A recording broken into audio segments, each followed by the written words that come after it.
Muchísimas gracias. Pues sí quería empezar con ese agradecimiento por el espacio que se me está dando el día de hoy. Es mi debut aquí en mi oficina, nunca me había aventado a dar conferencia y pues el tema que elegí justamente fue este que ven aquí en pantalla, la historia alemana a través de la filatelia, un ejercicio didáctico. Quiero hacer muchísimo énfasis en esa palabra, didáctico, porque se trata de una herramienta que estoy utilizando yo en mis clases y que ha tenido muchísimo éxito. Mis alumnos he notado yo no solamente un interés, sino una emoción cada vez que les llevo este tipo de materiales al salón de clase. Entonces, ahorita ahondaré un poco más en ello. Miren, por aquí tenemos un par de fotografías de la primera vez que se me ocurrió hacer este tipo de ejercicio. Pues justamente un día después de que falleció la reina y yo colecciono machines. Entonces, pues tengo mucho material, entonces dije, pues bueno, voy a llevar un poco de memorabilia ahí, se las voy a poner en el pizarrón. Ahí se ve que le puse mini exposición en memoria de la reina Elizabeth II. Es una clase de historia, ¿verdad? Cabe mencionar que eso es lo que enseño. Y los alumnos están fascinados, ahí ven abajo, están observando las piezas y hicieron algunos incluso TikToks y subieron a sus redes sociales, etcétera, etcétera. Entonces ya ahí yo veo un enorme beneficio porque siento que estoy matando dos pájaros de un tiro. Por un lado, estoy proporcionándoles un apoyo más que visual, sino tangible de los materiales y los tópicos que vemos en clase.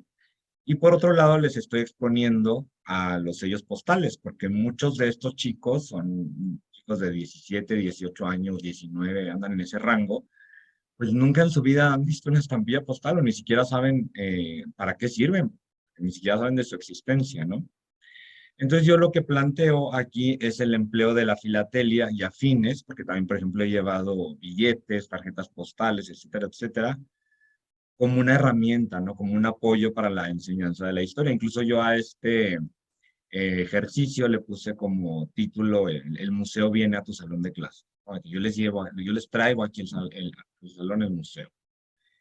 Difundir el interés por el estudio, conservación y coleccionismo de este tipo de materiales.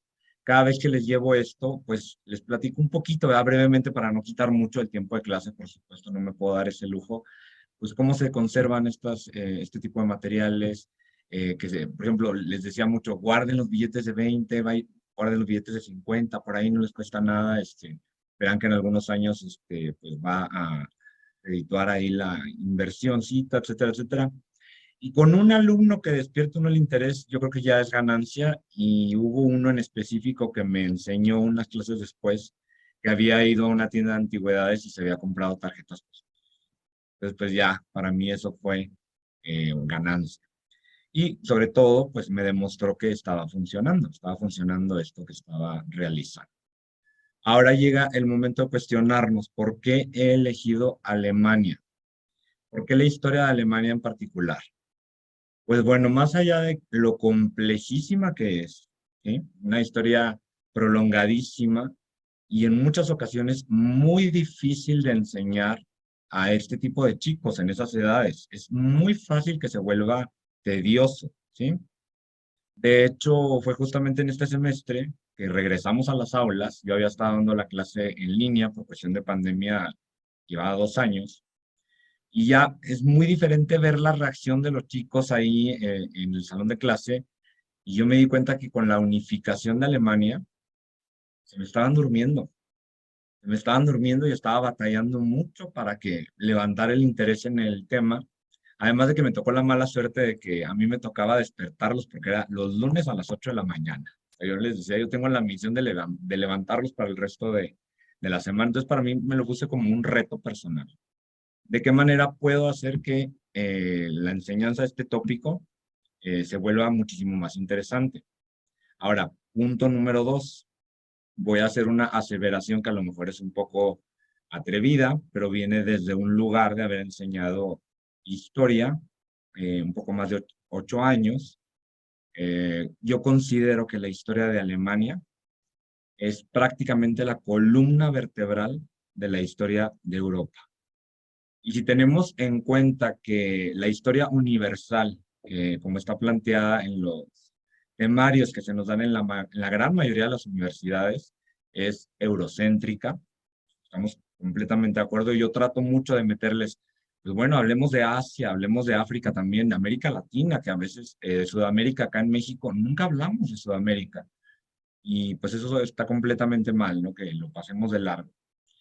Pero bueno, teniendo en cuenta ese eurocentrismo del cual pues no nos podemos desembarazar así de la noche a la mañana, quitárnoslo de encima, pues Alemania me pareció el país por excelencia para justamente ilustrar muchísimos de los temas que se ven en esa clase. Esa clase se llama Desarrollo Histórico Internacional y va más o menos del siglo XVII, empiezo más o menos ahí, y llego hasta la caída de la Unión Soviética, pongan los tres. Entonces, pues, ¿cuántas cosas no pasaron en Alemania en ese periodo, en ese rango de años? Y en cuántas ocasiones no fue protagónica. Verdaderamente Alemania ha sido protagonista de muchos de los grandes eventos y conflagraciones internacionales en los últimos años. Una vez mencionado lo anterior, les voy a compartir una fotografía de cómo lucía la exposición ya montada que preparé a las carreras. Esta colección de Alemania se montó en un espacio de un mes, si no es que es un poquito menos de un mes. Por supuesto, reunir estas piezas en tan poco tiempo fue un gran reto, pero lo logré gracias a la colaboración de los colegas de aquí de México, los filatelistas de acá de México, que me ayudaron muchísimo. No voy a decir nombres, no voy a ser por ahí que omita uno y alguien se me ofenda, pero les agradezco muchísimo por contribuir a esta causa, que yo sí hice mucho énfasis en que es con fines didácticos y con fines de difundir nuestra afición que tanto queremos y que pues nos toca, ¿no? Verdaderamente nos toca enganchar a nuestros sucesores, quienes vienen detrás de nosotros para que continúe el estudio de la filatelia. Acompaño esta fotografía también, ahí pueden verme en fotografía con mis alumnos, todos estaban muy contentos. Esa vez incluso invité al director de la carrera y el director de la carrera se quedó con el ojo cuadrado. O sea, me dijo, esto está, o sea, se puso a tomar muchas fotografías para publicarlas en el boletín de la universidad, etcétera, etcétera, porque me dice, va a ser considerado una actividad académica y pues verdaderamente te lo agradezco mucho. Y pues también les comparto con mucho orgullo que yo considero que este ejercicio, esta práctica, contribuyó a que este semestre me dieran el premio al maestro mejor evaluado por sus alumnos en la universidad, lo cual para mí fue la mayor emoción y la mayor satisfacción que he recibido, bueno, que recibí el año pasado, en el 2022. Entonces, ahora sí vamos a pasar de lleno al tópico, una vez que les di la contextualización de por qué vamos a hablar el día de hoy de la historia de Alemania. También les tengo que notificar que ya sobre la marcha me di cuenta que era demasiado ambicioso que en una sola conferencia les diera yo completa, ¿no? Este recuento. Entonces lo vamos a partir en dos partes como mínimo. Si no es que en una de esas, ahí se nos podría incluso colar una tercera parte. Vamos a empezar con antecedentes y en antecedentes vamos a hablar de primero los periplos de la nación germánica, en los cuales vamos a reflexionar sobre ese constructo de lo que es la nación germana. Posteriormente la Confederación del Rin, que fue un invento prácticamente de Napoleón Bonaparte. La Confederación Germánica, en la cual también hablaremos del Imperio Austriaco, del Reino de Prusia y de una anomalía que es Turnentaxis, que por supuesto todos como filatelistas la conocemos perfectamente. El segundo título, el título es Rumbo a la Unificación. Vamos a tener que concentrarnos en algo que a mí no me gusta mucho. Yo casi siempre cuando empiezo a dar mis clases les digo a los alumnos, olvídense de que esta clase de historia va a ser como todas las demás, de que vamos a estar hablando de guerra, político tal, político aquel, fecha tal, batalla tal, ¿no? Tratemos de contextualizarlo un poco más y hablar de la vida cotidiana, de cómo se alimentaban, cómo se vestían, etcétera, etcétera. Pero aquí en el caso de la cuestión de la unificación alemana, es indispensable que toquemos estos tres conflictos. Primero la Guerra de los Ducados, en la cual aprovecharé para hablarles también de una entidad emisora de estampillas postales, efímera, Schleswig-Holstein, que también les voy a pedir una disculpa con mi pronunciación del alemán, no va a ser perfecta. La Guerra Austro-Prusiana, posteriormente, en la cual tocaremos al Reino de Hannover y la Confederación Alemana del Norte. Ambas entidades ya les toca emitir sus propias estampillas postales. Y por último, en este punto, la Guerra Franco-Prusiana. La Guerra Franco-Prusiana es una de las más importantes conflagraciones del siglo XIX, cambió para, sí, verdaderamente yo creo que ahí, casi que ahí en ese punto podemos rastrear el origen de lo que sería posteriormente la Primera y la Segunda Guerra Mundial. Y por supuesto, ahí también vamos a aprovechar para hablar de la emisión provisional de Alsacia y Lorena. Y luego nos vamos al tercer punto, que tenemos este concepto que es 100% filatélico, y fue acuñado por filatelistas, y nuevamente les pido una disculpa por la pronunciación, al Deutsche Staaten, a los antiguos estados alemanes. Y aquí vamos a aprovechar para hablar de todos aquellos pequeños estados de los cuales nos ha hablado hasta esta altura de la conferencia, que también alcanzaron a emitir sus propios sellos postales antes de que llegase la unificación. Vamos a hablar de Baviera, ¿sí? No es Bavaria, es Baviera. Bavaria es en inglés, Baviera es en español. Vamos a hablar de Württemberg, el otro reino, de Sajonia, del Gran Ducado de Baden, el de Mecklemburgo o Strelitz, el de Mecklemburgo-Schwerin, el de Oldenburgo, Brunswick, las ciudades imperiales, que son 3, y otros, ¿ok? Ya verán ahí qué fue lo que se colocó ahí. Y por último vamos a cerrar con el Imperio Alemán. Y el Imperio Alemán lo voy a tener que partir, ¿sí? Vamos a nada más hablar hoy de las primeras emisiones, de las Germanias, que son uno de los sellos postales más icónicos, me parece a mí. Muchísimas variedades, casi lo podría equiparar con lo que fueron los Matins. Y luego vamos a hablar un poquito del Kaiser, que ahí hay una anomalía muy interesante que tiene mucha introspección, bueno, que nos puede dar mucho espacio de reflexión, ¿ok? Ya verán por qué. No voy a hablar el día de hoy por cuestión de espacio y para no aburrirlos de lo que fue el imperio colonial, que es otro elemento que le agrega muchísima más riqueza al coleccionismo de Alemania. Eso vendría ya en la segunda parte. Pero ya como pueden ver aquí, nada más con este índice, coleccionar Alemania es todo un reto.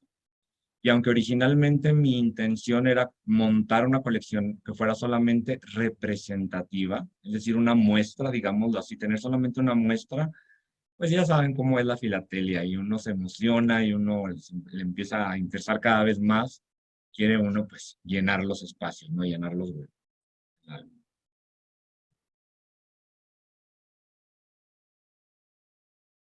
Ok. Entonces, en esta diapositiva que ven por aquí, que titulo como Los periplos de la nación germana, vamos a reflexionar cómo es posible que este país que hoy damos tan por sentado, Alemania, realmente en términos históricos es un país muy joven, ¿sí? Su unificación como tal viene hasta 1871. Por supuesto, existen algunos antecedentes que vamos a revisar aquí, pero ha sido una historia de vaivenes, de complicaciones tremendas, de cismas, divisiones, de guerra, etcétera, etcétera. Y lo primero que me voy a atrever a decir aquí, y que probablemente sea también una de los puntos que puede generar un poco de controversia entre los presentes, es que Germania como tal, no solamente como zona geográfica, sino también como pueblo, es un constructo romano. Fueron los romanos los que denominaron así a todos esos pueblos que estaban del otro lado de los Alpes prácticamente, ¿verdad? Toda la parte norte de Europa, y que no lograron prácticamente nunca, bueno, realmente nunca llegaron a conquistar esa parte de Europa. Posteriormente pues les llamaron los pueblos bárbaros, etcétera, etcétera, ya saben, y terminaron pues invadiendo y contribuyendo a la caída del Imperio Romano. Pero sí es muy interesante que hagamos esta reflexión porque tenemos que entonces el concepto de Germania como tal parte de la otredad. ¿De la otredad de quiénes? Pues de los romanos. Era nosotros los romanos y los otros, los germánicos que están ahí arriba, que no se dejan conquistar, que no se dejan civilizar, ¿no? Una vez que se producen estos flujos migratorios, y ya les adelantaba un poco y que conducen a la caída primero del Imperio Romano de Occidente, pues vamos a ver un proceso de sincretismo muy interesante entre las tradiciones que pues, los cristianos denominarían como paganas y las tradiciones que se habían heredado del mundo clásico grecorromano. Y luego viene, por supuesto, la conversión. ¿A qué me refiero con esto de la conversión? Pues que, bueno, poco a poco todos estos pueblos germánicos van convirtiéndose al cristianismo, originalmente al catolicismo, y posteriormente pues va a venir el movimiento de la Reforma Protestante. El siguiente punto que es indispensable que toquemos es el denominado Primer Reich. ¿Cuál fue el primer Reich? Todos conocemos el Tercer Reich, ¿estamos de acuerdo? En la Alemania nazi, pero mucha gente desconoce pues cuál fue el segundo y cuál fue el primero. El primero es el Sacro Imperio Romano Germánico. Y yo ahí, por ejemplo, en mis clases les digo a los chicos, ya sé que hemos mencionado al Sacro Imperio 1000 veces, ¿no? Pero pues sale a relucir a cada momento y sobre todo es muy difícil, sumamente difícil explicar qué era. No era ni sacro, no era ni imperio, no era romano. O sea, no era verdaderamente un estado tal y como lo entendemos hoy en día con un territorio, una población, un gobierno y un reconocimiento internacional diplomático. Era una confederación, yo creo que es el término más moderno, más cercano que podemos encontrar para definirle, pero planteada desde fundamentos feudales, ¿sí? Es una ideología, una cosmovisión completamente diferente a la que tenemos hoy en día del Estado. Y por eso a los alumnos aterrizarles todo esto que acabo de mencionar, pues también puede ser un reto, ¿no? Sobre todo que fue un imperio que fue pues creciendo, reduciéndose, el poder del Sacro Emperador en algunos momentos pues sí tuvo alguna relevancia, en otros momentos se convirtió solamente prácticamente en algo simbólico. Y también incluso hay discusión de cuál fue el primero, si fue Carlomagno o si fue Otto I, ¿no? No se terminan de poner de acuerdo los historiadores porque hubo ahí un interregno, pero lo que sí podemos estar seguros es que Carlomagno, el famosísimo Carlomagno, considerado como uno de los pilares de la unidad europea, fue el primero que fue coronado como emperador de los romanos por un pontífice, papa de la Iglesia Católica, y por eso muchos le consideramos como el primer sacro emperador romano germánico. El siguiente punto vamos a prestarle muchísima atención porque es el que nos va a permitir entender por qué había esa conglomeración tan absurda, si me permiten utilizar esa palabra, de estados ahí en esa zona, en todo el centro, en todo el corazón de Europa.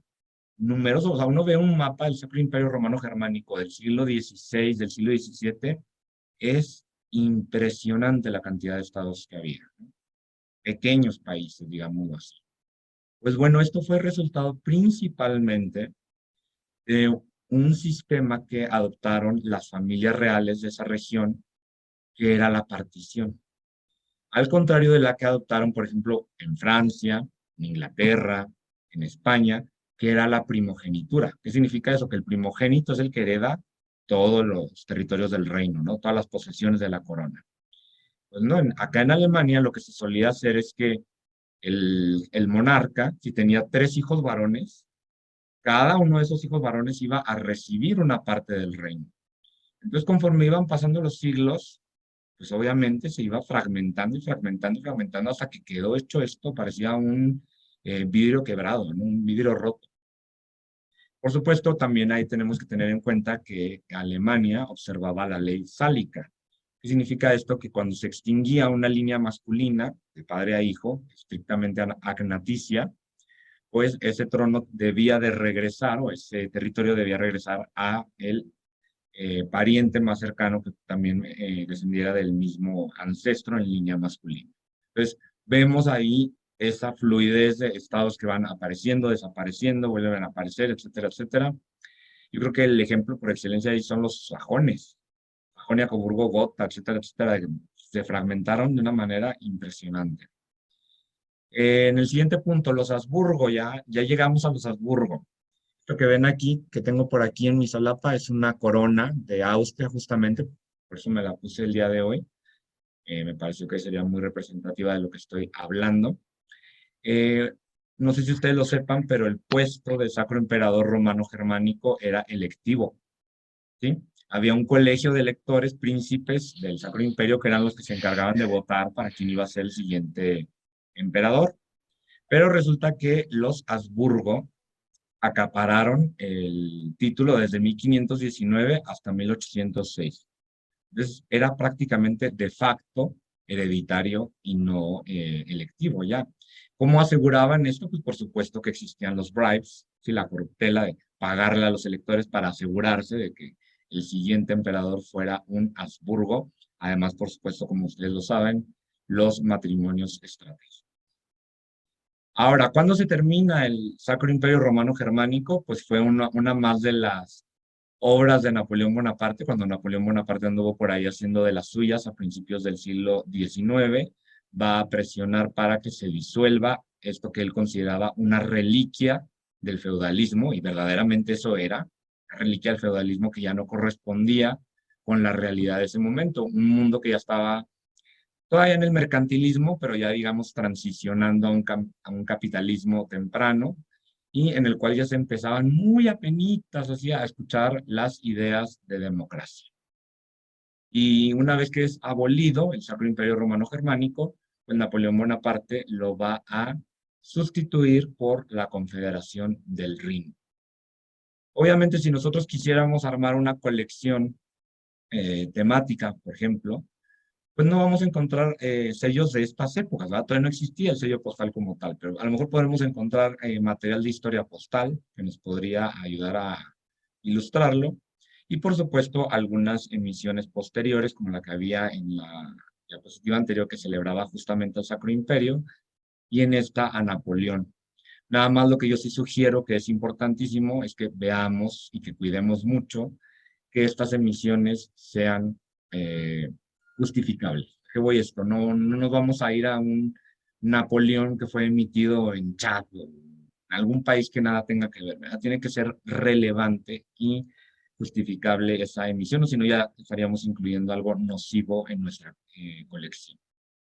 Este fue uno más de los estados clientelares franceses. ¿A qué nos referimos con esto? Fueron esos estados satélite que estratégicamente fundó Napoleón en prácticamente toda Europa. Europa prácticamente estuvo postrada ante la figura de Napoleón entre 1804 y 1814. Quitó y puso y quitó a sus hermanos a su antojo en los tronos de prácticamente toda Europa, incluyendo España, el famosísimo Pepe Botellas. El 12 de julio de 1806 tenemos que 16 estados alemanes van a abandonar el Sacro Imperio, obviamente presionados por Napoleón Bonaparte, y van a fundar esta nueva confederación. ¿Y quién creen que se va a quedar con el título de manda más? Protector de la confederación, Napoleón Bonaparte. Tenemos que también nuevamente presionado por Napoleón, el que era el Sacro Emperador Francisco II, va a abolirlo, pero él muy estratégicamente para no quedarse sin el título de emperador, en 1804 se había inventado el título de emperador de Austria. Entonces, entre 1804 y 1806 tenemos el único caso documentado de una persona que fue doblemente emperador, el Sacro Emperador Romano Germánico y emperador de Austria simultáneamente por 2 años. Esta confederación continuó creciendo conforme Francia iba acumulando sus victorias. Digo, fue una década de victorias napoleónicas, hasta que se le ocurre la burrada de ir a invadir Rusia, que todos sabemos perfectamente que invadir Rusia es el harakiri, que la ahoga en el cuello. Y hacia 1813 tenemos que esta confederación va a colapsar. ¿Qué es lo que entra ahí en ese momento? Para quienes recuerden un poco ahí su clase de historia, pues el Congreso de Viena, ¿no? Viene el Congreso de Viena, y en el Congreso de Viena pues se tiene que acordar, oye, ¿qué vamos a hacer con toda esta colección de pequeños estados alemanes que están ahí en medio? ¿Quién va a ser su poder que los esté, como digamos, influyendo a su esfera de influencia, etcétera, etcétera? Y tenemos a dos grandes pretendientes o contendientes, digámoslo así. Por un lado, Austria, el Austria católica, y por el otro lado, la Prusia protestante. Y esa bicefalía de la nación germánica va a ser uno de los temas más apremiantes, más álgidos de la agenda internacional europea a lo largo de todo el siglo XIX. Por lo pronto, en 1815, en la parte 9 del Congreso de Viena, se acordó que el Imperio Austriaco sería, digamos, como que el protector de esta Confederación Germánica que sustituía a la Confederación del Rin, pero los prusianos fueron muy listos, porque los prusianos lanzaron su proyecto alternativo, ¿no? Que fue el Zollverein, que además siento yo que estuvo muy adelantado a su época, que era una unión aduanera entre pequeños estados alemanes. Es empezar a estandarizar. Son los primeros pasitos así hacia la estandarización, que es otro de los elementos que se desarrollaron muchísimo en el siglo XIX. Estandarización de las unidades de medición, estandarización de los procesos de comercio internacional, estandarización de los servicios de correos cuando llega la UPO, etcétera, etcétera, ¿no? Recuerden ustedes que 1848 fue un año de revoluciones para Europa. Prácticamente toda Europa fue un polvorín y Austria no fue la excepción. Alemania tampoco. En Alemania ya empezaba mucho a florecer el nacionalismo. Recordemos que también el siglo XIX es la época del nacionalismo por excelencia. Y vamos a tener una primera intentona de crear un imperio alemán, ya no con el emperador de Austria como su monarca, como su jefe de Estado, sino con el rey de Prusia. El rey de Prusia en ese momento era Federico Guillermo IV, de la casa de Hohenzollern. Ahí lo vemos en una estampilla que sí se alcanzó a emitir en Prusia.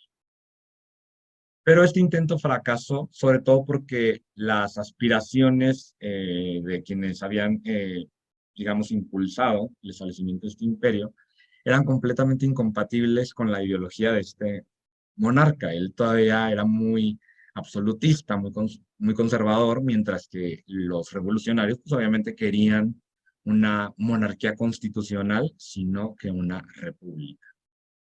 Algo muy parecido a lo que pasó también en Italia. Y bueno, aquí en esta diapositiva ya les pongo una, por ejemplo, un facsímil, está escaneada una de las hojas que yo les puse ahí a mis alumnos. Yo sé que no se alcanza a leer y obviamente esa no es la intención, es solamente para que se den una idea de cómo está montada la colección. Nuevamente aquí quiero hacer muchísimo énfasis.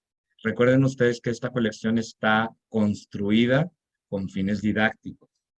Yo sé que viola algunas reglas de la FIP o digo que sé de las federaciones internacionales de cómo es que se debe exhibir. Probablemente el escudo que yo les pongo ahí arriba a cada una de las hojitas, pues no se debería de repetir, o a lo mejor encontrar un sello postal que tenga ese escudo, pero para fines estéticos a mí me resulta muchísimo más agradable así. Pues como les menciono, ha tenido muy buena respuesta entre mis alumnos. ¿Ok? Como ya les había mencionado, el Imperio Austriaco fue creado en 1806, entre 1804 y 1806. La crisis de 1848 supuso la abdicación del emperador Fernando, y ahí es cuando entra el famosísimo Francisco José. Francisco José I, que todos conocemos perfectamente, y que yo en mis clases siempre les menciono a mis alumnos, es uno de los hombres con una de las vidas más trágicas, que tengamos memoria, o sea, le mataron al hermano acá en México, su hijo, su único hijo varón, el heredero, se suicidó porque no lo dejaron casarse con quien quería, y posteriormente a su mujer, la emperatriz Sisi, la apuñalaron por la espalda en la ciudad de Ginebra. Vida de tragedias muy, muy tremendas. En 1850 arranca el legado filatélico del Imperio Austriaco, ahí tenemos una estampilla reproducida de esa primera emisión. Ya he conseguido un par de estas, pero pues no ha ameritado que les haga su hoja todavía, ¿verdad? No voy a poner dos estampillas en una hoja, entonces poco a poco esto va creciendo, ¿no? Y luego tenemos otra cuestión aquí que es muy importante, que es la crisis de 1867. La crisis de 1867, que fíjense ustedes qué interesante, coincide de hecho con el año con el que cae acá en México el imperio de Maximiliano, el año en el que es ejecutado, pues su hermano también estaba teniendo problemas muy graves allá en el imperio austriaco, esta vez protagonizado principalmente por los Magyar. es decir, por los húngaros, que demandaban que se les tratase como ciudadanos de primera clase, tal y como se trataba a los ciudadanos de habla alemana del imperio. Y fue tal la agitación que no le quedó de otra a Francisco José más que acceder a una reconfiguración, reorganización del imperio, y es aquí cuando realmente nace el imperio austrohúngaro, la monarquía dual, Kaiserlich und Königlich, como dicen que es imperial y real. En ese momento él se convierte en emperador de Austria y rey de Hungría. Son dos coronas que son elevadas a un mismo nivel, que cada una va a tener su parlamento, uno en Viena y otro en Budapest. Y esto, posteriormente a esto, pues vamos a tener en cuestión filatélica, por ejemplo, las primeras emisiones ya de Hungría, las vemos aquí a la izquierda de pantalla, esas son las que he logrado conseguir hasta el momento, es una emisión algo costosita, obviamente no están en las mejores condiciones que quisiera, pero pues, bueno. A los alumnos les llamó muchísimo la atención porque ya les había yo hablado bastante de Francisco José, entonces lo ven ya como más tangible, ¿no? Más cercano de que poder tener frente a ellos, pues, un objeto, ¿sí? Que fue utilizado en esa época. Y el que está a la derecha es otra de las páginas que hice para el Imperio Austrohúngaro, que es una tarjeta postal circulada durante la Primera Guerra Mundial y que trae un cántico de guerra que está bastante triste, la verdad, cuando hice ahí la traducción. No soy parlante del alemán. Ese es otro tema. Me he dado cuenta que conforme voy avanzando en esta investigación, pues cada vez es más necesario que aprenda alemán. Pero ahí la complicación también está en que no es aprender alemán como tal, sino el bávaro, yo qué sé, el dialecto que se hablaba del alemán en Viena, el Hannover, etcétera, etcétera. ¿Verdad? Entonces es un reto enorme, ¿verdad? Es prácticamente como nivel tesis doctoral. Y bueno, pues ¿quién fue el otro gran coprotagonista de esta lucha, de esta batalla por quién iba a ser el ganón en la unificación de Alemania? El reino de Prusia, el famosísimo reino de Prusia, que era el dominio de los Hohenzollern, así es como se llamaba la dinastía que reinaba. Ellos tienen un origen muy interesante, muy rebuscado. De hecho, el territorio en el que se originaron ya no forma parte de Alemania, son esos territorios que perdieron después de la Segunda Guerra Mundial, que actualmente se encuentran entre Polonia y Lituania, tal y como lo pueden ver por aquí. No me voy a poner a leerles esta información porque es muy específica, ¿no? Lo que sí a lo mejor puede ser interesante e importante que resaltemos es que en 1700 este ducadito que estaba por ahí fue elevado a la categoría de reino. Luego tenemos a Federico II el Grande, que todos hemos de conocer y que además era uno de los personajes favoritos de Hitler y por eso en la primera emisión ya de la Alemania nazi, el Tercer Reich, pues el protagonista va a ser nada más y nada menos que Federico II el Grande.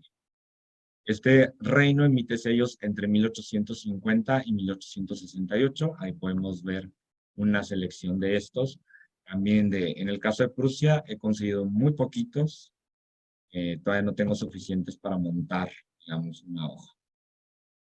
Y luego la anomalía que les adelantaba hace un rato, Turing Taxis.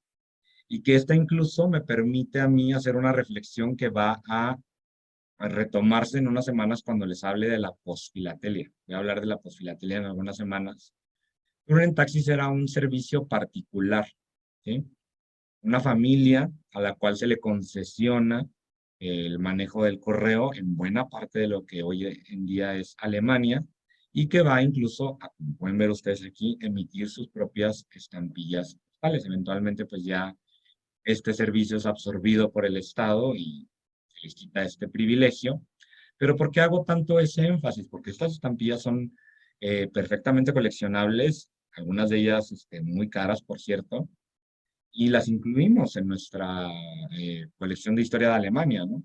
Entonces, ¿por qué les estoy diciendo esto? Porque tenemos aquí que tomar estos ejemplos del pasado para ver si hoy en día nosotros deberíamos de estar también coleccionando materiales postales de paqueterías privadas, ¿ok? Que no sean controladas directamente del Estado. A lo mejor no están concesionadas como tal, pero sí están legalizadas y sí hay un marco legal que las regula. Entonces, eso es un poco de, digamos, hagan de cuenta un spoiler, un adelanto de lo que vamos a discutir en unas semanas. Y ahora sí llegamos a los tres conflictos que les había mencionado. El primero de estos es conocido como la Guerra de los Ducados, que les voy a resumir así muy a grosso modo. Tenemos esta región fronteriza entre lo que es hoy en día el norte de Alemania, en ese momento el norte de Prusia y Hannover, y el reino de Dinamarca.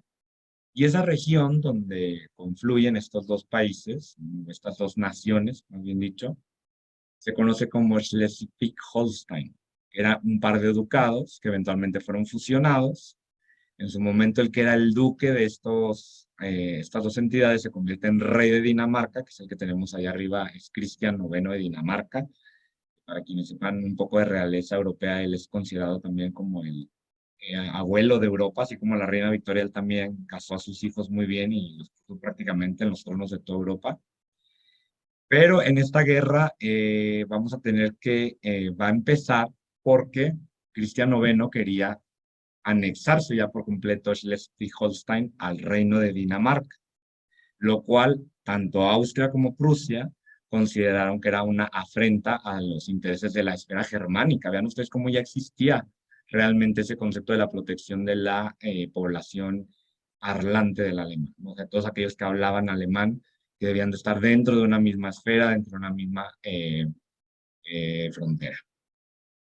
Le fue tan mal a Cristian IX en esta guerra, obviamente, prácticamente fue un país pequeñito como lo es Dinamarca contra este monstruo que se estaba convirtiendo en Prusia, que él mismo le pidió a Prusia, bueno, anexa también Dinamarca a la Confederación y pues nos integraremos de lleno a esta nueva esfera. Pero no, le rechazaron la oferta y Dinamarca se va a quedar como un país independiente, como todos sabemos, hasta la fecha. Pero ¿por qué es importante esta conflagración rumbo a la unificación de Alemania? Porque en esta Prusia demostró ya definitivamente su superioridad militar. A pesar de que fue como aliada de Austria en esta guerra, en el campo de batalla fue evidentísimo que los prusianos ya les habían tomado la delantera en estrategia, en armamento, en uniforme, etcétera, etcétera, a los austrianos. Y una vez que se había demostrado eso y que se tenía la plena confianza, pues va a venir la guerra austro-prusiana, de la cual les hablaré en la siguiente diapositiva. Primero, un paréntesis, Schleswig-Holstein, disculpen, la pronunciación es tremendamente complicada para mí, alcanzó a emitir sus estampillas y es muy interesante porque hay estampillas para Schleswig solito, para Holstein y ya para el conglomerado de ambos ducados. Los podemos ver, muy difíciles de conseguir, infinidad de falsificaciones, entonces es meterse ahí en un territorio muy peligroso porque pues, pueden vender una falsa que pues, realmente no tiene ninguna reimpresión. Y les mencionaba, la guerra austro-prusiana es el segundo evento que vamos a estar tocando en este segmento de la conferencia. ¿Quién estuvo detrás de esta guerra? Pues nada más y nada menos que el canciller Otto von Bismarck, al que yo considero uno de los más grandes diplomáticos del siglo XIX. Y por supuesto también estuvo detrás de muchos conflictos como este, ¿no? De grandes guerras, pero posteriormente que logró su objetivo, que era la unificación de Alemania, él fue el gran pacificador. Esta guerra estalló el 23 de junio del 66 y se prolongó por 7 semanas. Rapidísimo. Realmente una semana de 7 semanas, pero una guerra de 7 semanas es muy, muy, muy rápida. Y las otras potencias, tales como Francia e Italia, habían apostado a que fuera una guerra muy prolongada que desgastara a estos dos países y tanto Francia como Italia pueda agandallarse por ahí territorios, ¿no? Que ya se andaban peleando, pero no, nuevamente Prusia demostró que tenía ya la maquinaria, que tenía ya la fuerza militar para ganar rápidamente. En este conflicto, Prusia se va a anexar a Hannover, Hesse-Kassel, así como grandes porciones de Baviera y Hesse-Darmstadt, que eran otros de los estados alemanes de la parte sur, sobre todo lo que hoy es el sur de Alemania.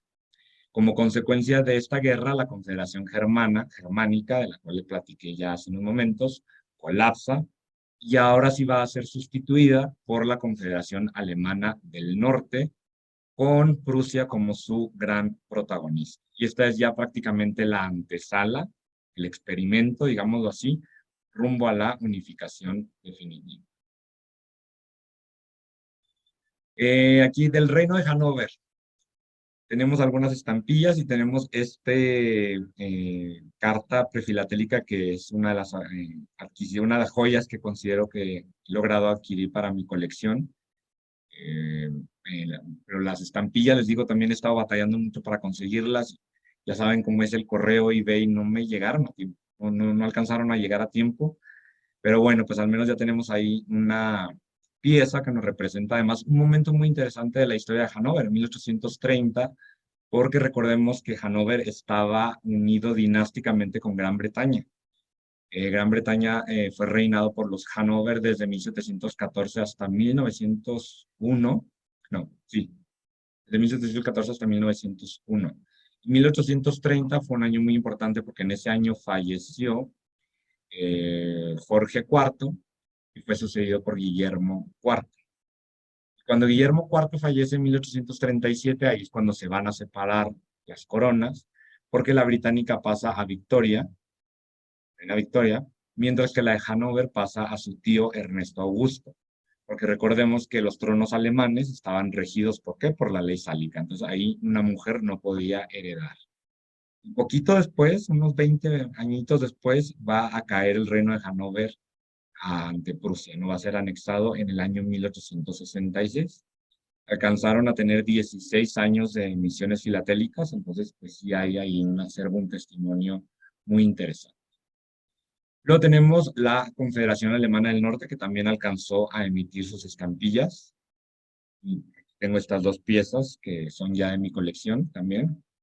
Hay una que es local, del Distrito Norte de la Confederación Alemana, y otra que es internacional, va a Genova, a Italia. Bismarck fue reconocido aquí como canciller de esta confederación, y en 1868, esto es importantísimo para nuestro campo de estudio, se va a unificar el servicio de correo. Se le va a denominar así, Norddeutscher Postpaar. O sea, si lo traduzco, ahí más o menos es servicio postal del norte de Alemania, ¿no? Y va a iniciar con su emisión de estampillas. Ahí vemos algunas franqueadas en este par de cartas que les digo que ya están en mi colección. Y ya, para no aburrirles más, llegamos a la última de estas guerras. Les digo, yo me choca estar hablando de guerras, pero lamentablemente es inevitable, ¿verdad?, que las mencionemos. Que la guerra franco-prusiana, además, a pesar de que es tan importante, mucha gente ignora cuál fue, digamos, el detonante, o más bien dicho, el pretexto, un pretexto. En España, en 1868, habían derrocado a la reina Isabel II, la denominada Revolución Gloriosa, y estaban buscando, pues, a quién ofrecerle el trono, ¿no? No se convirtieron en república inmediatamente. Entonces, entre los pretendientes, los candidatos, se mencionó a un Hohenzollern, un príncipe alemán. Y obviamente Napoleón III, pues no le pareció tener en la frontera norte y en la frontera sur a sendos Hohenzollern, y él se negó rotundamente. Entonces lo que Napoleón III hizo fue demandar al rey de Prusia que oficialmente declarase que iban a renunciar a esa candidatura. Pero Otto von Bismarck, verdaderamente maquiavélico, pero muy inteligente, va a ingeniárselas para, a través de una falsificación, el telegrama de Ems, dejar mal parado al emperador. Porque prácticamente en este telegrama el rey de Prusia decía que sí, pues hagan de cuenta que lo dejaba en el aire, ¿no? Pues sí, de momento no se busca continuar con la candidatura, pero no es una posibilidad que esté del todo cerrada. Entonces, en ese momento, para que fíjense ustedes también cómo cambia la mentalidad de la gente, el mismo pueblo francés, al enterarse de esto, le demanda a Napoleón III. Por el honor de Francia, tenemos que ir a la guerra contra Prusia por esta gran grosería que nos han hecho, ¿no? Así lo vieron ellos. Pues se han de haber arrepentido bastante porque les fue muy mal en esta guerra. Fueron derrotados de una manera humillante, además porque a Napoleón III incluso lo capturan en la batalla de Sedan, va a colapsar el segundo imperio francés. Yo creo que fue su karma por haber dejado solo al pobre acá de Maximiliano a su suerte. Y el 18 de enero, todavía como para humillar más a Francia, en el Salón de los Espejos, ese espacio con tanto significado para la historia de Francia, ese espacio donde estuvo las grandes fiestas del Rey Sol de Luis XIV, pues se va a proclamar la fundación del Imperio Alemán, el segundo Reich de la nación germánica. Y Guillermo I de Prusia, Wilhelm I, va a convertirse en el Kaiser. Y aquí un pequeño paréntesis, cuestión de nomenclatura. El título oficial que tenía era emperador alemán, no emperador de Alemania. A lo mejor dirán ustedes, pues bueno, ¿cuál es la diferencia? Es una cuestión de territorialidad y de soberanía. Él era el emperador que representaba a la nación alemana, pero se conservaba cada uno de los estados miembros del Imperio Alemán, iba a seguir teniendo su propia familia real. Así que teníamos dentro de ese Imperio Alemán 4 reyes, teníamos como 6 grandes duques, etcétera, etcétera. Era una cosa de una realeza, por eso abundaban las princesas alemanas. Si ustedes revisan los árboles genealógicos de las familias reales europeas, se casaban con puras princesas alemanas porque era de las que más había. Muchísimas familias reales ahí concentradas. Y aquí aprovechamos para hablar brevemente de esta emisión, que vean ustedes que la estética, la omisión absoluta de cualquier tipo de símbolo, de cualquier tipo de alegoría, neutrales absolutamente. Es más, ni siquiera se le pone nombre de país, ni Francia ni Alemania. ¿Por qué? Pues era la zona que estaba ocupada en ese momento por Alemania durante la guerra franco-prusiana y que posteriormente sí va a ser anexada al Imperio Alemán. Y ese va a ser uno de los puntos que les había adelantado yo ya, que dejó, digamos, ahí como la llamita encendida de que los franceses querían la revancha, querían recuperar esta región que además económicamente hablando era muy importante. Rusia emitió esta serie de sellos para las zonas ocupadas y hay quienes les consideran las primeras estampillas de guerra, emitidas expresamente para una zona de guerra. Y bueno, ya estamos a más de la mitad de la conferencia, estamos llegando al Deutschstaaten, les digo este concepto que nos inventamos los filatelistas, que es antiguos estados alemanes. De entre estos, es muy importante mencionar que solamente dos, Baviera y Württemberg, son los que se encuentran por acá abajo en la esquina inferior derecha del mapa, y se ve Bayern, que es Baviera, y a un ladito está Württemberg, esos 2 reinos, van a seguir emitiendo sellos postales aún después de la unificación. Van a conservar, digamos, su autonomía postal. Y a ello tendríamos que agregar una excepcionalidad muy interesante, que hay sellos para uso oficial, para franquear correspondencia de gobierno del Gran Ducado de Baden, pero fueron emitidos en 1905 solamente, y es una serie que también es un poco costosa, difícil de conseguir. El Reino de Baviera, hay muchas cosas que debemos de resaltar. La primera de ellas es que fue el primer estado alemán que emitió su propia estampilla. El famosísimo timbre que vemos ahí arriba, el de Ein. Tiene su nickname entre los filatelistas, pero ahorita discúlpenme si más, seguramente por ahí alguien se acordará. Pero sí es muy famoso y no es tan caro como se podría pensar, pero sí, definitivamente, pues pensaría 2, 3 veces antes de adquirir uno y por supuesto tiene que estar certificado. En 1871, al igual que los demás estados alemanes, se integra ya al Imperio Alemán como tal, pero como ya les mencionaba, conservaron su derecho a emitir estampillas hasta 1920. ¿Ok? Tenemos un par de páginas de la exhibición que le puse a los alumnos, una selección de los escudos en relieve y esta tarjeta postal que está circulada a Nueva York. Me resultó sumamente interesante que iba a Nueva York, o sea, es correo internacional. Y además esa tarjeta postal yo la compré cuando estuve dando clase en Praga en una tienda de antigüedades. Una tienda de antigüedades tenían ahí una cajita con tarjetas postales y vi inmediatamente dije, esta la quiero, ¿no? Bien barata. Me habrá costado yo creo unos 5 coronas checas, que es menos de 5 pesos mexicanos. Entonces, pues fue una ganga, yo creo, ¿no? Luego tenemos el Reino de Württemberg, ahí tenemos la primera página de mi colección. Hay solamente 2 timbres, los demás están impresos. pero no sé si quiera ahí hacer el chanchullo. Solamente 2 sellos postales he logrado localizar hasta el momento. Pongo un mapita, por ejemplo, ahí de lo que era el reino de Württemberg. A lo mejor yo creo que eso es un pecado capital en una exhibición de competencia filatélica. Creo que no se permite o es castigado, pero bueno, pero en un material didáctico y me interesa que el alumno lo localice geográficamente, pues me pareció que era indispensable. Y este lote, por ejemplo, que tenemos aquí a la izquierda, lo adquirí recientemente de un comerciante acá en México que se llama Demetrio, el cual agradezco muchísimo porque ha sido uno de los grandes impulsores de esta colección, que son los famosos cutouts, ¿no? Estos recortes de los enteros postales. Y a pesar de que hoy en día sabemos que esto es un crimen contra la conservación, ¿verdad? De estos materiales, no se deben de recortar, se debe de guardar el entero, digamos que el entero postal.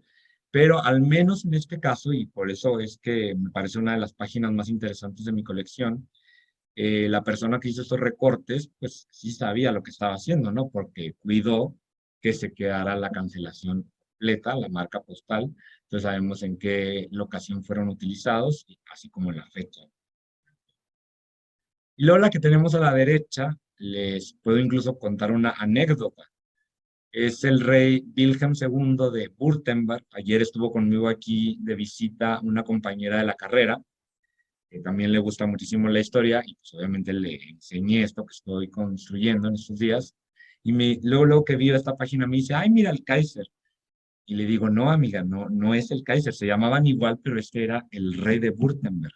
Entonces, verdaderamente hay mucho desconocimiento de estas familias reales locales que pues con el paso de los años han ido perdiendo relevancia y se han ido borrando prácticamente de la historia, pero aquí tenemos este legado filatélico muy importante. Sajonia también, por supuesto, muy famoso sus emisiones heráldicas, sus emisiones de monarcas en perfil. Ellos no conservaron el derecho a emitir sellos después de que viene la unificación. Aquí tenemos un par de páginas de mi colección. Ahí sí he conseguido un poquito más de piezas a precios bastante decentes. Y luego tenemos el Gran Ducado de Baden. Ya bajamos una categoría, porque si se fijan ustedes, es una jerarquía, ¿no? La jerarquía eran los reinos, los grandes ducados, luego venían los ducados, luego los principados y luego las ciudades imperiales. Era complejísima verdaderamente la jerarquía y la estructura del imperio alemán. Aquí fueron 19 años los que se emitieron estampillas postales y tenemos una selección de estas. Hoja, he conseguido 5 piezas de la serie que se muestra justamente el escudo de armas del Gran Ducado. Y de ahí en adelante, olvídense, ya no he conseguido absolutamente nada porque ya es donde empezamos a entrar al campo, no solamente de las rarezas, sino de la abundancia de falsificación. Entonces ya en meternos en este terreno es muchísimo más complicado y muchísimo más peligroso, ¿no? Tenemos a Mecklemburgo-Schwerin, aquí tenemos un par de ejemplares, Mecklemburgo-Strelitz, el Gran Ducado de Oldenburgo, ya compré una por eBay, a ver cuándo me llegará. Luego tenemos el Ducado de Brunswick, que por cierto tiene una particularidad, que su línea, o sea, su dinastía se extinguió, y el que debía de tomar el trono era el que había sido el rey de Hannover, pero recuerden que los Hannover están peleados con los de Prusia por la guerra austro-prusiana en la cual se anexaron Hannover prusianos. No fue hasta 1913, imagínense ustedes, que se reconcilian ya estas dos familias con un matrimonio real, de hecho, pero pues ya que les duró el gusto, 5 años, que en 1918, como todos saben, pierde la guerra Alemania, la Primera Guerra Mundial, y van a colapsar todas estas monarquías. Estos timbres postales son descolocados, muy bonitos a mi parecer, muy característicos el caballito. Aquí ejemplares de las ciudades imperiales, Bremen, Lübeck, Hamburgo, y en otros tenemos solamente 2 entidades. Bergedorf, que era un distrito de Hamburgo, ya se imaginarán ustedes, o sea, una emisión para una zona diminuta, pero curiosamente estos timbres no son caros, se imprimieron muchos. Y Heligoland, que era una colonia británica, una anomalía también ahí que se nos va a colar. Es una islita pequeñita que está a un costado de la península de Jutlandia, en el norte de Alemania, que durante las guerras napoleónicas fue tomada por los británicos y la conservaron hasta 1890. Entonces sí hay unas décadas en las que se emitieron sus estampillas postales. Aquí tenemos un ejemplo con el perfil de la reina Victoria. Son caras también las de Heligoland. Sí encontrará uno por ahí una que otra barata, pero por lo general son caras. Y ya, estamos acercándonos ahora sí al final de esta conferencia, que es el Imperio Alemán. Ya llegamos a este clímax, digámoslo así, en la búsqueda de la unificación de esta gran nación. El nuevo imperio va a adoptar su constitución el 16 de abril de 1871. Prácticamente esa constitución estuvo copy-paste de la constitución de la Confederación Alemana del Norte. Este imperio estuvo originalmente conformado por 26 estados miembros, muchos de los cuales les acabo de mencionar, pero en 1876 la cifra baja a 25 cuando el ducado de Sajonia-Lauenburgo se va a extinguir su línea masculina, vuelvo y repito, se extingue la casa que lo reina y es anexado a Prusia. En teoría, todos y cada uno de estos estados eran iguales, eran pares, pero en la práctica sabemos perfectamente que Prusia era ahí la gran protagonista, la manda más. El 4 de mayo va a comenzar a operar ya el servicio de correo, se reorganiza el servicio de correo, el Deutsche Reichspost, y en 1872 empieza la emisión de estampillas postales con estas que tenemos acá arriba, que se caracterizan por tener el águila en relieve, y posteriormente van a venir los numerales y las águilas ya no en relieve. Primero denominadas en Peninge, con una E al final, y luego ya le quitan la E al final y se quedan en Peninge. Se usa el español en Peninge, ¿no? ¿Cuáles fueron los monarcas de este imperio? Solamente tres. Wilhelm I, que reina del 71 al 88. Luego llega Friedrich III, o sea, Federico III, en 1888. Él fallece rápidamente porque él ya venía con un cáncer. Tenía un cáncer muy desarrollado y lamentablemente falleció. ¿Y por qué digo lamentablemente? Porque todos los historiadores, un altísimo porcentaje, están de acuerdo en que si Federico III hubiera reinado mucho más tiempo, se pudo haber evitado la Primera Guerra Mundial, porque él era pacifista, él tenía una visión mucho menos militarista y mucho menos conservadora que la que traía Wilhelm II, que es una de las grandes paradojas de la vida. Wilhelm II era hijo de la hija mayor de la reina Victoria, que se llamaba Victoria, también Vicky. La primogénita de la reina Victoria fue la esposa de Federico III, madre de Wilhelm II, tanto así que Wilhelm II estuvo presente en el lecho de muerte de la reina Victoria. Imagínense ustedes, la reina Victoria murió en 1901 y 13 años después se estaban peleando ya entre primos. Una guerra entre primos verdaderamente, como todos saben, la Primera Guerra Mundial. La belleza de las Germanias, aquí un par de páginas de mi colección. Verdaderamente me parece un diseño bellísimo, muy, además, fíjense ustedes, muy neutral, porque es una personificación de la nación germánica. A diferencia de muchos otros países que en ese momento emitían estampillas, no se puso la efigie del monarca. ¿Por qué? Ahí es donde podemos hacer una reflexión. ¿Por qué no me pusieron a Wilhelm I? ¿Por qué no me pusieron a Federico III el poquito rato que estuvo? ¿Por qué no pusieron a Wilhelm II? Mi teoría, ¿sí? Mi manera de ver las cosas es que fue una manera, un gesto de deferencia, digámoslo así, a todos los otros monarcas que estaban dentro de las fronteras del Imperio Alemán. Wilhelm II solamente va a aparecer en un sello postal, que es de los valores altos de las Germanias, precisamente el 5 marcos, que en ciertas marcas de agua es también costosísimo, y ahí va a aparecer él justamente en una escena, un grabado, en que está inaugurando un monumento a su abuelo Wilhelm I, con el lema una nación, un Kaiser, un pueblo.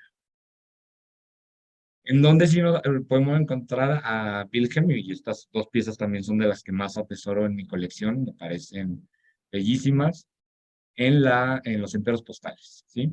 Tanto privados como oficiales. El de la izquierda es privado, es una tarjeta postal de imprenta privada, y el de la derecha, pues sí, como pueden ver, trae su indicium, que es una Germania, y fue emitido, bueno, ambos de hecho fueron circulados, se pusieron en circulación cuando fue el jubileo de plata, o sea, 25 años en el trono de Wilhelm II. ¿Cuándo fue esto? En 1913.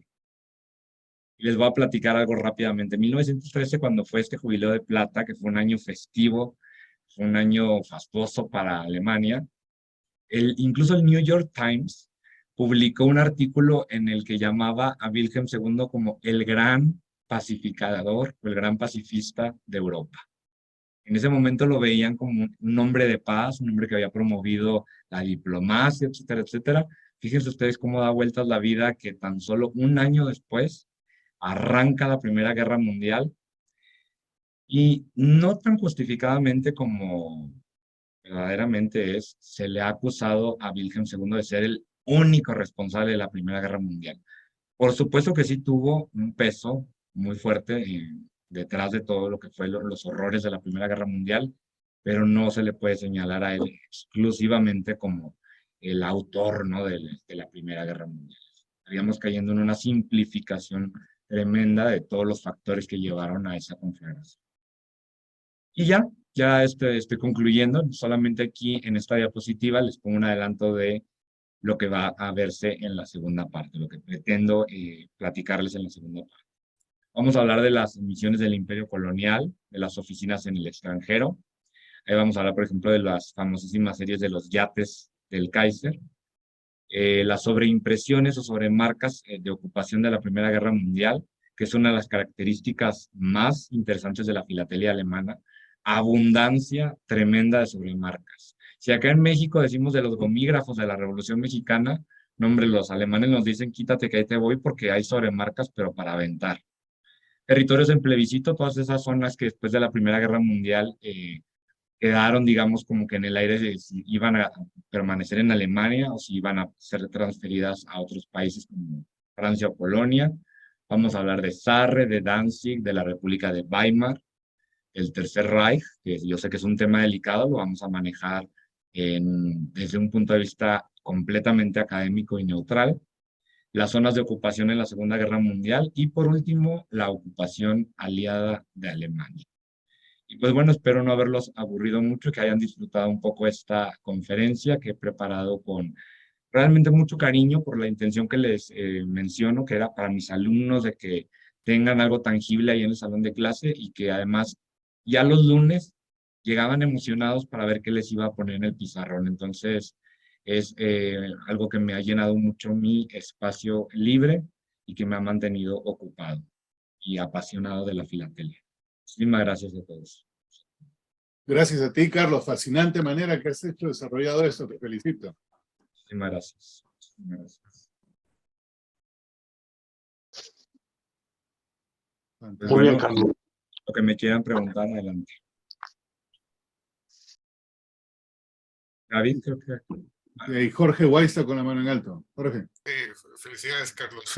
Muy buena presentación. Ya habíamos escuchado en el grupo de filatélico de Sophie Rey nosotros algo de lo tuyo, y por aquí yo creo que lo complementas mucho más. Creo que está muy bien resumido. Solamente una precisión, yo creo que es interesante saberlo cuando, si quieres regresarte a los timbres de la Germania que estás presentando. Hay un monumento en un lugar que se llama Rudesheim, que está sobre el Rin. El monumento es más abajo de las Germanias que tú pones ahí, porque es importante esos timbres, esos sellos. Yo he estado ahí. Es un monumento alto que fue hecho en 1871, construido, bueno, por ahí en esa fecha, que tiene una estatua donde está esta persona, esta Alemania. Zonificación. Sí, que es debido a que Alemania ganó la guerra franco-prusiana, y además que es la fundación de Alemania en sí mismo, ¿verdad? Entonces, esa es la importancia que tiene Germania, y todavía, no digamos que se venera, pero todavía se visita y se observa mucho, mucho en ese lugar. Si alguna vez uno va, ahí está, digamos, como unos 50, 70 kilómetros de Frankfurt, sobre el Rin. Sí, es una loma, en un monumento ¿verdad? Lo pueden encontrar en internet esto, sí. Yo he estado ahí un par de veces. Es un lugar muy interesante, históricamente hablando, ¿verdad? Que va en relación con lo que dices. Y por eso estos sellos, ¿sí? Por eso los emitieron por Germania, que es como una mujer de lucha que ganó, ¿verdad? Contra los franceses. Lo interesante de esta serie es que incluso después de la caída del Imperio Alemán hubo una emisión más, o sea, ya cuando era República de Weimar.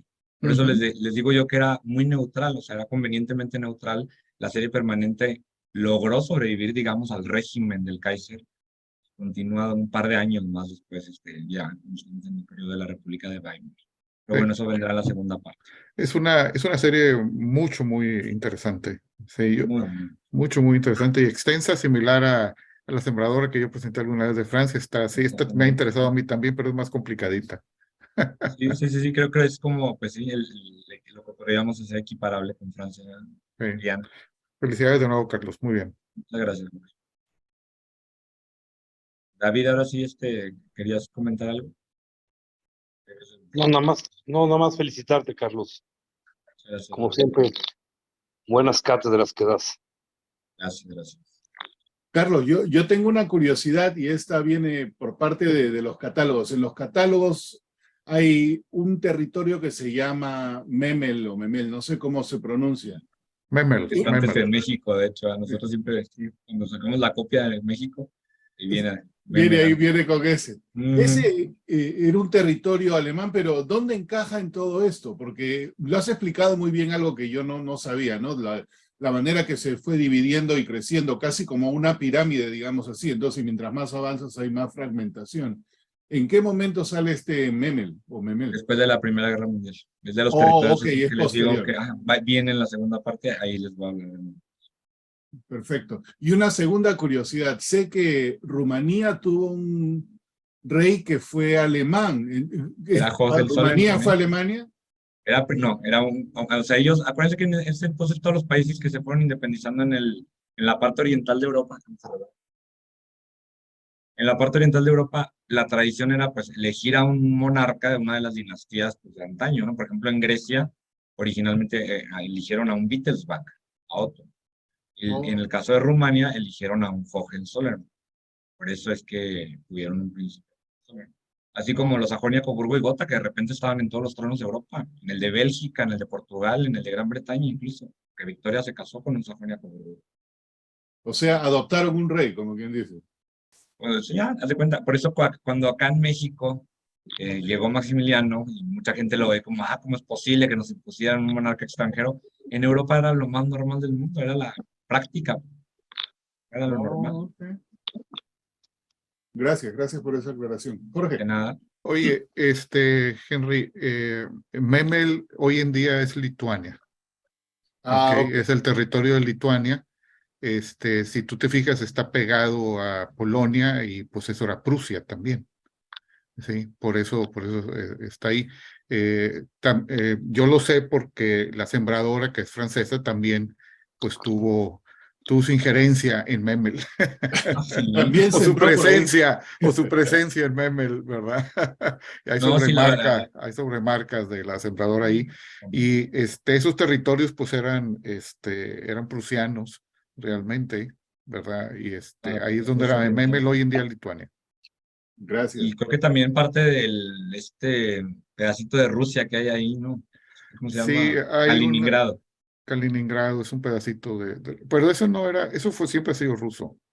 Es No, más, antes era bueno, no, alemán. perdóname, siempre ha Alemán. sido prusiano, incluso ahí Ujú. se habla alemán. Que no, Yo ahí fue cono- donde nació Hegel, creo, ¿no? Kant. Kant creo que fue el que nació no me ahí. acuerdo. Königsberg. Yo he conocido gente de ahí, rusa, que habla alemán con alemán antiguo, incluso todavía porque se conserva Es lo que esa les digo, zona. precisamente esos dialectos del alemán que hace que la paleografía de la historia postal sea sumamente compleja. Sí, es un territorio no conectado con Rusia que está por ahí, sí. Veo un par de manos levantadas. ¿Quién fue primero? David, nuevamente.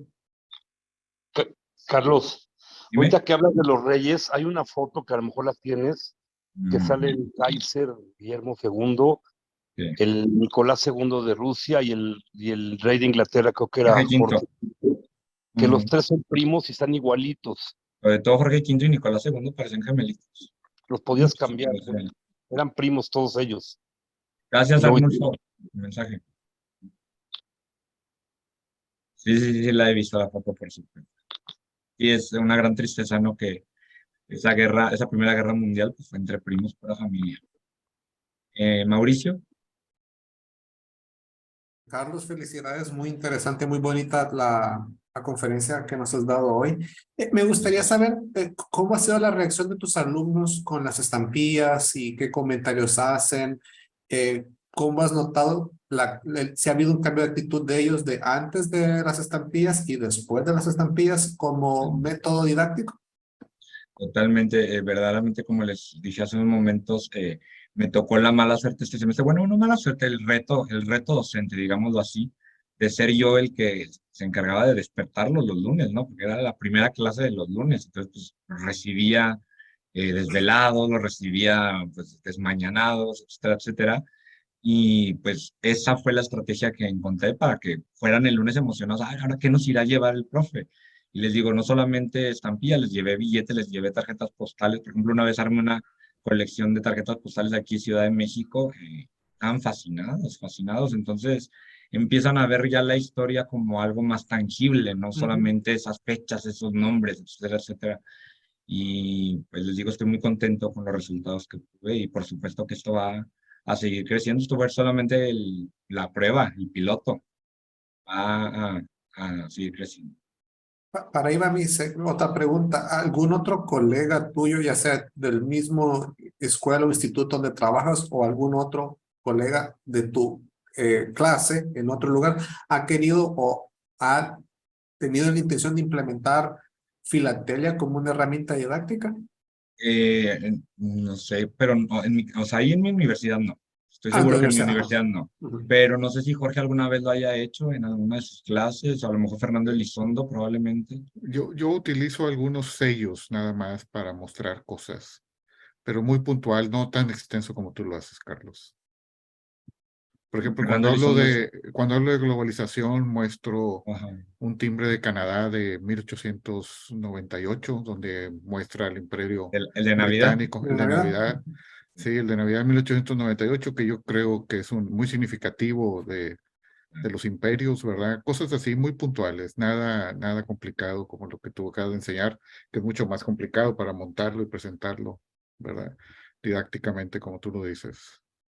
Y bueno, y la verdad es que esto que les comparto aquí el día de hoy, ojalá que haya quienes se animen también a adoptarlo, porque como les digo, más allá de que también sea una herramienta didáctica, yo creo que es la ventanita que les podemos abrir a la siguiente generación para que vean, esto existe, es un campo que pueden coleccionar y vale muchísimo la pena y sí, despertar su interés. Algo que sí yo hago, si me permiten, en todas mis clases, sobre todo en la primera sesión, que hay veces tengo pues, clases en diferentes universidades del mundo. Ahorita, por ejemplo, estoy dando una clase en la India a distancia, y cuando les hablo de mis hobbies, que es la filatelia, poca gente sabe de qué se trata. Bueno, entonces, una forma de despertar un poco de interés también. Hay veces no saben ni siquiera de qué es el término, y lo ven muy raro el coleccionismo de sellos postales. Y no, no lo conozco. O sea, ya, no Ujú. sé si se acuerdan, bueno, a los que son de Sofía hace mucho hablé de lo del elemento de la cotidianeidad, que es lo que coleccionamos, lo que tenemos a nuestro alrededor. Por eso la numismática sigue floreciendo, porque la moneda la seguimos utilizando. Pero la estampilla, pues ya cuando le llega a uno cartas con estampillas. Aquí las primeras veces que me empezaron a llegar cartas los guardias, ¿saben qué fue lo que me dijeron? Oiga, le llegaron unas cartas como esas viejas de antes, como con o sea, así literal. Literal, así me lo dijeron y yo, no, le dije, y me van a seguir llegando muchas, así que váyase haciendo la idea. Pero fíjate que eso es en México, sí, porque en Europa se sigue usando mucho el correo, en Estados Unidos también, menos con estampillas, pero todavía existe mucho uso de estampillas, ¿verdad? Los matchings se siguen usando muchos. Sí, eh, ¿Algún otro comentario por ahí? Jesús. Unmute. Tu micrófono está apagado, Jesús. Sí, Jesús. No. Ahora sí. Ok, gracias. Lo he usado bastante, sobre todo en la escuela de diseño. Que muchas veces paso por correo antes de ir a clase y me llevo las cartas que acabo de recibir y se las muestro a los muchachos. Y bueno, y sí, hay algunos que han mostrado cierto interés, pero obviamente hay que trabajar mucho esa área. Recuerden que es una de nuestras labores, obligaciones, conseguir a nuestros sucesores y que cada vez es más difícil encontrarlos, ¿no? Y no solamente los muchachos, sino, o sea, que se sepa que somos filatelistas. Yo arranco mi síntesis curricular diciendo que soy filatelista. De hecho, este año cumplo 60 años en el ejercicio de la filatelia. Wow, jubileo de diamante de filatelia. Es la actividad que más tiempo pues, he ejercido, independientemente que nunca he tenido un sueldo por ello. Pero sí hay que divulgarlo, hay que decirlo, y yo lo tengo en mi síntesis curricular. Sí, verdaderamente yo creo que hay que sentirnos orgullosos porque más que un hobby, yo lo considero que es como una rama de la historia y somos custodios de un testimonio histórico y tenemos la obligación de conservar estos pequeños pedacitos de historia para que pues, lleguen, ¿verdad?, a las futuras generaciones, que se siga aprendiendo de ellos. Ujú. Un comentario, si me permiten, ahí de lo que dijo Jorge referente a correo. Sí, aquí en Estados Unidos llega correo, a mí me llega correo todos los días. Y ahora mandan la revista de la APS abierta, ¿no? Entonces, ya antes la venía en sobre, cerrado y viene abierta ya por más de un año. Y siempre cambian el cartero y nunca falta el cartero que hace el comentario, ¿no? Que dice, caramba, yo no sé qué es, esta era una publicación del correo. Yo le explico que no es del correo, que es de un hobby. Me dice, pero yo pensé que por aquí, uno me hizo este comentario, yo pensé que por aquí trabajaban muchos administradores de correo porque en la área que él sirve, dice que él reparte como 20 de estos. Y yo le dije, caramba, trata de hacer una conexión porque hasta donde yo sé, yo soy uno de los raros. O sea, por lo menos en mi área hay 20 socios. Alta densidad de filatelistas ahí donde vives. Exacto. Interesante, ¿eh? Sí, la verdad. Y es que también está el coleccionista oculto, ¿no? El coleccionista que nosotros no sabemos. El coleccionista ermitaño. Exacto. ¿Me permites compartir pantalla, Henry? Un segundo. Adelante. Esta es la foto que estaba mencionando David. Esta está coloreada de los reyes, ¿verdad? Que decía... Ese es el funeral de Eduardo VII. Y fue la Sí. última gran reunión de monarcas antes de la Sí, Primera Guerra después de Mundial. aquí se desató la guerra. Esta está coloreada, está muy bien hecha. Sí, está bueno. No, esa foto es en blanco y negro y se me hace muy, muy Es que interesante. hay una que salen solo ellos Sí, tres pero- nada más. Sí, porque ahí no está el zar, solo está Las hay Guillermo. tres, están El igualitos. zar de Rusia no está. Sí. Faltan algunos. ¿Cómo que no? El que está sentado en... Ah, es Jorge, No, ¿no? ese es Jorge V. Se parece muchísimo al zar, ¿eh? Les digo que Sí, son sí, sí, muy se parece parecidos, mucho. pero sí es Pero no es el zar, no es el zar. Claro, Es el de sí. España, ¿verdad? Ajá, Este es el Alfonso de XIII. España. Alfonso Sí, XIII. ¿este quién es? Ese es el Kaiser Wilhelm. El Ese Kaiser. es Guillermo, sí. Ujú. Ajá. Interesante. Muy bien, perdón. Bueno, nomás quería... Y todos Como están mencionó. emparentados, ¿eh? Sí, todos ¿Todos tienen eran un primos? ancestro común. Ujú. Se repartieron en Europa. Mauricio está ahí con la mano en alto. Algo que te quería comentar, Carlos, con relación a Dime. los mapas. Ujú. Bueno, por lo menos mi colección de exhibición, que es de aerofilatelia, yo sí incluyo mapas, solo con la salvedad que, y eso me lo han incluso elogiado algunos jurados, me dicen, tus mapas son muy puntuales, o sea, solo es el contorno y los puntos que me interesa mencionar, o sea, el inicio y el final de la ruta, sin nada de más de texto, porque eso no distrae la atención de lo que tú quieres mostrar, que es el sobre. Entonces, sí se puede usar los mapas, o sea, que sean algo pequeñitos y que sean sencillos, nada de agarrar un mapa de un atlas y solo recortar lo que te aparece 1001 nombres, pero muy puntual, dependiendo qué es lo que quieras mostrar. sí se puede utilizar mapas, siempre y cuando no destaquen más que la pieza filatélica, que es lo que realmente, bueno, lo que importa más que todo. Pero sí puedes usar un mapa de acuerdo a lo que estés mencionando. Entonces sí puedes. Y me gustó ver el mapa. Yo sé que para didácticamente lo que tú quieres mostrar, los colores son lo que llaman la atención, pero sí se puede. Es una herramienta que también demuestra parte de la investigación que tú has hecho. Muchísimas gracias De por la nada. retroalimentación. Porque sí, eventualmente, pues sí quisiera, por supuesto, exhibir esta colección que estoy armando. Ujú. Hablando de las fotos, bueno, aquí solo están Jorge V y el zar Nicolás II. Entonces ya la van a ver. Ahí está. Menciso, Ujú. Impresionante. menciso, Sí. güey. Esa también está coloreada. Esa también Esa es también blanco está y negro. coloreada, sí, sí, Sí, sí, sí. sí. Y parece que curiosamente aquí cada uno está usando el uniforme del otro, o sea, del otro país. Pero no me... Sí. Sí, Sí, está Hasta el corte del bigote es idéntico. sí. Sí, es ya Bueno, cuestión era de la gusto. moda, era la Ah, moda. sí. Para quienes hayan visto la temporada 5 de The Crown, hay un episodio sobre la relación entre estos dos que es desgarrador. La muerte de los romanos. Lo recomiendo mucho. Ok. Muy bien. Súper interesante. Ujú. ¿Alguien más? ¿Comentario? ¿Pregunta por ahí? Ahí hay una mano en alto. Miguel Moguel, creo. Y estás en mute, tienes que salir. El micrófono está apagado.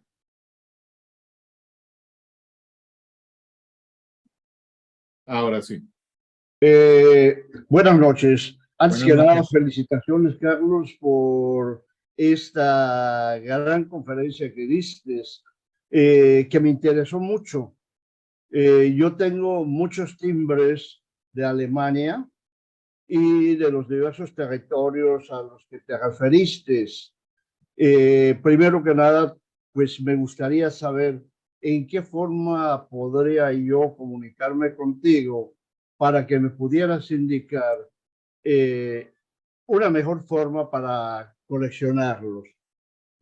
Segundo, me sobran muchos timbres que si alguno te pudiera ser de utilidad y lo tengo, también con muchísimo gusto lo puedo compartir. Muchísimas gracias. Desde luego que ya para mí el tiempo, ya por la edad, pues ya se me hace un poco más difícil aligerar todo lo que tengo pendientes. Tengo pendientes la conferencia con ustedes sobre el timbre fiscal de México, que por haberse cerrado el Archivo General del Estado, por restauración y cambio del local, no puedo sacar la información que me falta.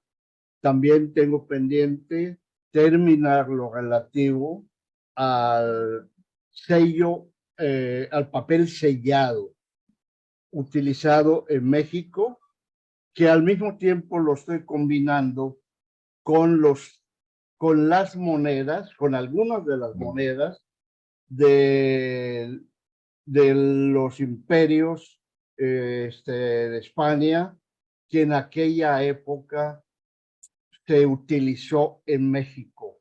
Y aparte de que en México se troquelaron esas monedas. Es una fusión que estoy haciendo entre el papel sellado y el equivalente al valor que significaban los sellos. Lo relativo a Alemania me interesó muchísimo.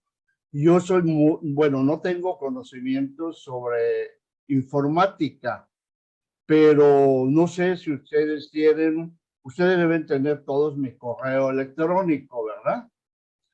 Yo no Y, tengo, pero ahí te lo puse en el chat, ya te puse mi correo. pero voy a averiguar con el compañero Ernesto López la forma en que nos pudiéramos enterar, comunicar con ustedes. Y por otro de los lados, en Yucatán, aquí en Mérida, Yucatán, el día 18, los días 18 y 19, se lleva a cabo la Convención de Numismática y Filatelia Internacional.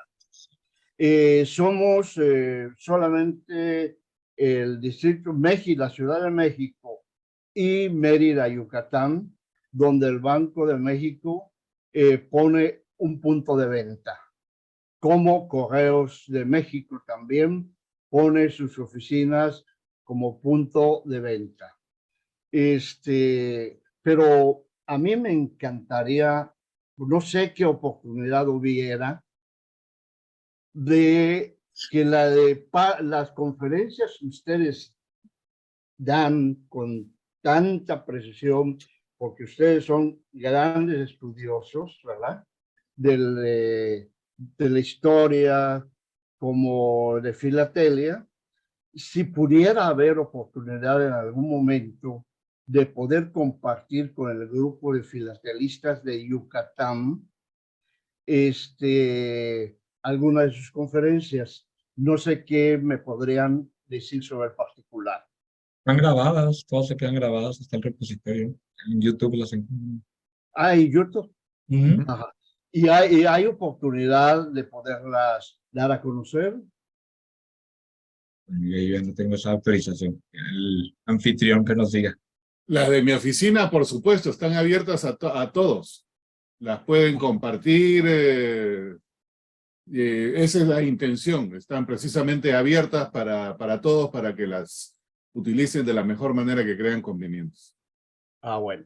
Muchas gracias. Por otro lado, con relación a lo que comentó Mauricio Mejía, en el sentido de los mapas de los países, tengo la colección que fue de mi abuelo, con bastantes timbres muy antiguos, y casualmente están los mapas en la parte superior de cada una de las hojas de los países, como su denominación en los diversos idiomas.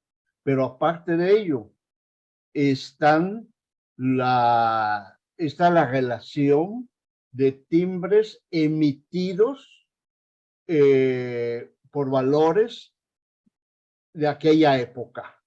No sé si pudiera en algún momento dado que les pudiera servir, que lo pudiera yo hacer mediante, pues estar desbaratando el álbum, que yo pueda fotografiar cada uno de los países, los mapas y lo que tengo, para que ustedes lo puedan utilizar. Claro. ¿Sí? Por supuesto que sí. Entonces, pues todo aquello que sea de mi parte, que yo pueda apoyarles con muchísimo gusto. Y Carlos, pues cuenta con la oferta que te estoy haciendo. Si de las que me sobran, a ti te falta alguna, pues con mucho gusto podemos compartir. ¿Ok? Muchas gracias. Estaremos en contacto. Buenas noches y muchas gracias. Felicitaciones. Buenas noches. Gracias a usted. Buenas noches. Bueno, si no hay nadie más, quedamos entonces con eso a la expectativa de la segunda parte, Carlos, y muchísimas gracias. Me pareció fantástico la metodología. Muchas gracias a ustedes. Y que haya influido por el espacio. Para el estudio con tus alumnos. Fantástico. Pronto nos volvemos a escuchar. Así es. Y el día de mañana.